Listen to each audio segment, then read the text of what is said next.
Okay, magandang araw Pilipinas. Ito na naman po tayo. Pag-uusapan na naman po natin ito pong pamilyang Duterte. Unang-una, pag-uusapan po natin yung kanilang mga kahambugan. Alam niyo ako talaga basta pagdating sa mga Duterte, ako'y natatawa na lang talaga pagdating sa kanilang mga kahambugan eh. Hay nako, biro niyo na naman, bida-bida na naman po itong si Paulo Duterte ha. Oh, alam niyo ba kung anong ginawa niya? Hinamon niya, ha? Ng follicle testing ito, tama ba yun? Hair follicle testing o drug testing pala etong si John Vic Remulla. Ngayon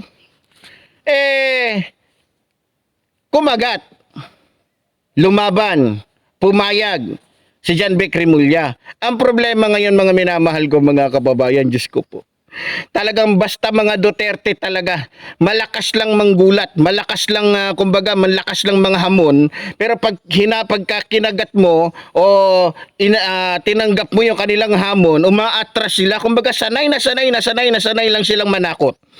Biro mo, ako sa totoo hindi na rin ako magtataka dahil kung yung tatay nga nila kung maalala ninyo, hinamon po ito ni Carbonell ba yun? Kung di ako nagkakamali. Hamunan itong si Duterte ng barilan dito sa ating kapatid.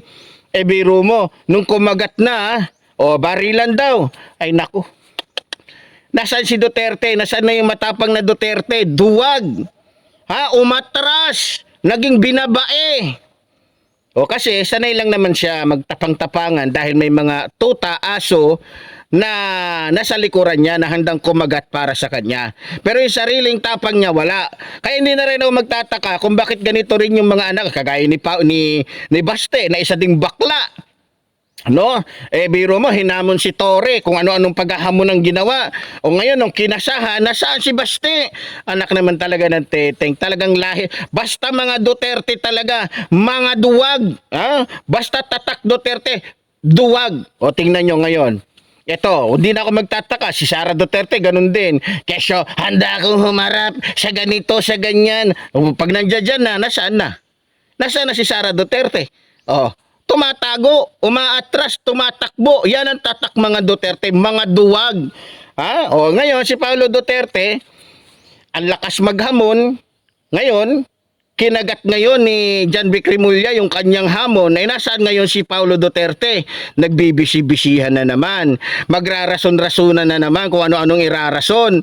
Kasi sa totoo lang, kaya po naghamon po itong si Paulo Duterte ng hair follicle test, drug testing kung di ko alam kung ano yan, basta hinamon niya para patunayan kung sino sa kanila ang bangag. Kasi biro mo, gumawa kasi ng imbento eto pong si Paulo Duterte. Duwag na nga, bakla na nga, sinungaling na nga, abay gumawa pa ng chismis. Sabagay, dyan sila magaling. Naalala ko nga pala yung sinabi ng tatay niya na sobrang galing daw nila. Inamin pa, talagang napakagaling ni Duterte. Inaamin niya na magaling silang gumawa ng mga teknik para matalo yung kanilang mga kalaban sa politika. Biro mo, wala naman siyang kaugnayan sa ICC. Meron daw siyang source na pinagkakatiwalaan na nagsabi na malapit na daw hulihin itong si Bongo. Sa bagay na yan, sa totoo lang, hindi naman ako tutol na ang susunod kay Bato de la Rosa ay si Bongo. Totoo yun. Pero wala pang inilalabas, wala pang warrant of arrest itong si Bongo. Pero bakit bigla na lamang gumawa ng issue, gumawa ng mga istorya itong si Paulo Duterte na kesyo ganito may pinagkakatiwalaan. Sino pinagkakatiwalaan mo? Si Kibuloy? Baka naman yan ay hula lang ni Kibuloy kaya sinasabi mo. Ay nako, baka naman yung kanyang nalalaman ay mula sa isang rapist na kung saan ay talagang namumulestya ng mga batang walang kamalay-malay. Hay nako Paulo Duterte, huwag ka na magsalita. Sa totoo lang Paulo Duterte, lahat ng sasabihin mo wala nang kwenta. Isa kang mandarambong. Paano paniniwalaan ng taong bayan yung salita ng isang mandarambong na katulad mo na malapad pa sa mukha ng T-Rex yung pagmumukha mo? Paano pagkakatiwalaan ng mga tao ang mga Duterte sa kanilang mga salita gayong wala kayong paninindigan dahil pare-pareho kayong mga bakla, mga walang isang salita, nagtatapang-tapangan pero wala namang mga tapang. Ha? O ngayon, Paulo Duterte, anong gagawin mo ngayon? Palusot ka na naman. O, hamon ka ng hamon. Kayong mga Duterte, mahilig maghamon. Tapos ngayon, pag pinatulan kayo, tignan nyo ano nangyari sa tatay ninyo. O, hinamon-hamon yung ICC. Anong napala ngayon ng tatay ninyo? Nandun na sa ICC. O, siguro, eto, sinasabi ko nga, pag gumawa ng hindi maganda itong mga to, tingnan nyo, si Robin Padilla, posibleng babaan din to ng warrant ng ICC dahil tumulong ito sa pagpapatakas kay Bato de la Rosa. Malamang hindi nito titirahin ang ICC dahil malamang nakita naman nila Paulo Duterte, Baste at Sara Duterte kung anong nangyari sa kanilang ama. Kung yung kanilang ama nga, nasanga-sanga na yung sungay kaysa sa kanila ay nakuha nga ng ICC, sila pa. Malamang hindi nito titirahin ng ICC. Siguro mamimili na lamang ito ng tao na titirahin nila yung kayang-kaya lang nila. Ang problema, si Rimulya na nga lang, hindi mo pa nakaya Paulo Duterte.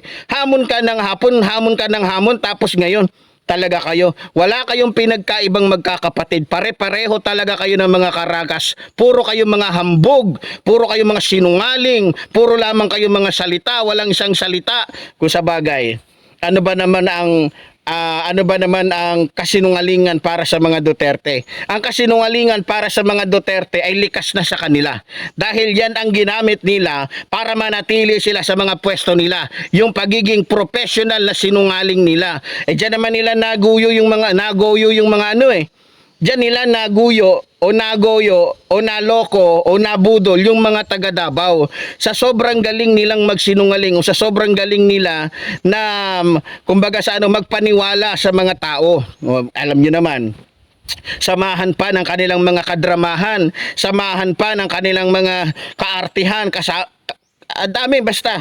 Yan ang tatak Duterte talaga. So ngayon, Paulo Duterte, kung ako sa iyo, sa susunod, kung hindi mo naman kaya lumaban ng patas, hindi mo naman kayang makipagsabayan, huwag ka na magsalita.